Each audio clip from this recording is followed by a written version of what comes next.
여러분 안녕하세요. 상장한 지 얼마 안 된 기업들을 리뷰하고 있고요. 이번에는 아예 상장하지 않은 기업을 가지고 왔는데 제목 그대로 워렌 버핏이 선택한 누뱅크라는 기업이고요.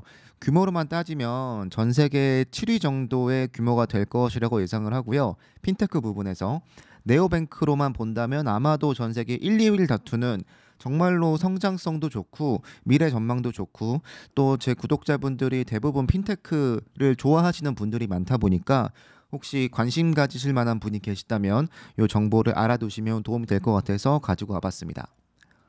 이번 주에 기사가 좀 많이 나왔는데요. 역시 워렌 버핏이 선택했던 기업이라고 많이 알려져 있고요. 기업 규모가 거의 한 60조 정도 달할 것으로 예상이 되고 있는데 일단은 고객 수가 정말로 많습니다. 브라질에 기반을 둔 누뱅크는 중남미에서 약 4천만 명 이상의 고객을 확보했다고 되어 있고요. 기업 가치가 60조 정도 예상이 된다고 하는데 아마 실제 상장하면 이것보다 더 뻥튀기 될 것 같아요. 제 생각에는. 소파이랑 비교하면 거의 이용자 수가 10배 이상 많은 거고요. 기업 가치도 못해도 4배, 5배는 될 거라고 예상을 하고 있습니다. 그러니까 기본적으로 규모나 아니면 이용자 수가 차이가 굉장히 많이 나고요. 다만 이 누뱅크가 미국 기업이 아니다 보니까 밸류에이션에 있어서는 좀 소파이보다 안 좋은 부분이 있겠지만 어쨌든 기본적으로 갖고 있는 사이즈는 비교가 안 될 정도로 차이가 많이 난다라고 말씀드리고 워렌 버핏이 누뱅크에 투자했을 때는 그땐 한 300억 달러 정도였다고 하는데 지금은 거의 2배가 될 것이라고 예상을 하고 있고요. 2021년 1분기에 130만 달러의 이익을 올렸다고 했고 흑자 전환을 성공했습니다. 그래서 역시 소파이와 비교해도 조금 더 탄탄한 성장을 달리고 있는 중인 것 같아요. 여기 나와 있지만 전 세계 7번째로 가치 있는 핀테크 업체가 될 것이라고 했습니다. 여러분들이 알고 있는 스트라이프 이런 엄청난 기업들 그 다음에 위치하게 될 기업이라고 보고요. 요거는 기업 가치에 대한 건데 전 세계에 있는 네오뱅크에 대한 순위를 매긴 건데 뭐 평가 지표가 여러 가지가 있겠지만 거의 누뱅크는 2016년도부터 전 세계 2등 했다가 19년도엔 1등으로 올라왔고요. 소파이 같은 경우는 조금 시간이 된 자료이긴 하지만 7등이나 9등 정도에서 왔다 갔다 하는 모습을 보이고 있고요. 2020년도 걸로 보면 네. 누뱅크가 2등, 소파이가 5등 정도인데 아마 큰 차이 없이 이 정도 규모일 거라고 예상을 하고요. 어쨌든 네오뱅크 쪽에서 누뱅크는 굉장히 앞서 있는 기업이고 이용자 수나 기타 성장성에서 뛰어난 기업이라고 보여지는데 기사를 가져왔습니다. 올해 상반기 약 흑자 기록을 했다고 하고요. 어, 1379만 달러의 사상 첫 흑자를 기록했다고 합니다. 지난 6개월 동안 25%, 지난 12개월 동안 60% 증가한 고객을 확보했다고 하고요. 그러니까 고객 수가 1년 만에 60%가 증가했다는 건 진짜 말도 안 되는 성장을 했다는 거죠.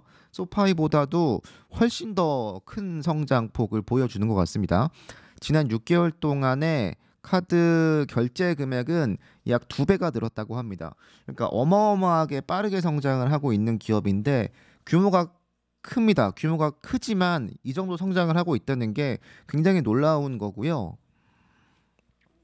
보시면 요 기사에서 나와 있는 건데 내용을 좀 읽어드리면 네오뱅크는 하루에 4만 1,000명의 신규 고객을 확보하고 있고요. 작년 9월 기준입니다.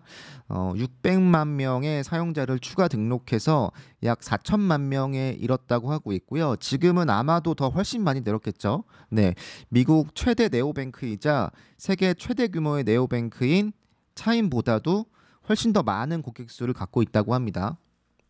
그러니까 이용자 수가 훨씬 더 많지만 어쨌든 뭐 기업이 운영하고 있는 그 지역이 미국이 아니다 보니까 여러모로 밸류에이션 부분이나 뭐 활용 가능성 부분에선 좀 불리한 측면이 없지 않아 있긴 할 것 같아요. 이 누뱅크가 왜 더 전망이 좋냐면 2018년 기준으로 성인 인구의 63%가 여전히 대부분 현금에 의존하고 있다고 해요. 누뱅크가 주로 활동하고 있는 게 멕시코나 브라질 뭐 이런 나라들인데요. 2019년도에 수수료가 없는 신용카드를 출시할 수 있는 길을 제공했다고 하고요. 그 후로 약 150만 명의 사용자가 가입했다고 하는데 기본적으로 카드 기반 서비스를 제공하고 있습니다. 네. 보시면 해당 지역에서 고객에게 신용카드를 제공하고 있고 그에 따라서 다양한 상품을 연계해서 판매하고 있는데 이 성장성으로만 보시면 팬데믹 이후에 누뱅크가 진짜 말도 안 되게 성장을 많이 하고 있는 모습을 볼 수 있습니다. 로빈후드도 여러분들 모두 아시겠지만 주식 거래가 활발해지다 보니까 당연하게도 많은 성장을 한 건 맞는데 누뱅크 같은 경우는 진짜로 압도적으로 많이 성장을 했고요. 소파이와 비교하면 애초에 규모가 좀 차이가 있습니다. 그럼에도 불구하고 말도 안 되게 빠르게 성장을 하고 있고 말도 안 되게 엄청나게 많은 그 지역을 기반으로 한 고객을 확보하고 있다 보니까 문제는 또 한 나라에서만 사업을 하는 것도 아니고 여러 나라로의 확장도 가능하다 보니까 성장성으로만 본다면 정말로 유명한 기업이 아닐까 싶습니다. 네. 어떤 사업을 하고 있냐면 일단 기본적으로 수수료가 없는 어디서나 볼 수 있는 이 결제 관련해서 서비스를 제공하고 있고요. 보시면 제가 자세히 보지 않았으나 BNPL이나 카드 관련 할부나 리볼빙이나 뭐 이런 서비스를 주로 제공하는 것 같습니다. 그래서 신용도를 기반으로 해서 고객들이 조금 더 저렴하게 이용할 수 있고 아니면 할부나 이런 기능들을 이용할 수 있게 해주는 게 아마 주요 기반 서비스인 것 같아요. 이걸 보시면 어떻습니까? 저는 굉장히 투자 가치가 있다고 보여지는데 기본적으로 여러 나라에서 서비스를 하고 있다는 점이 굉장히 이점이라고 보고요.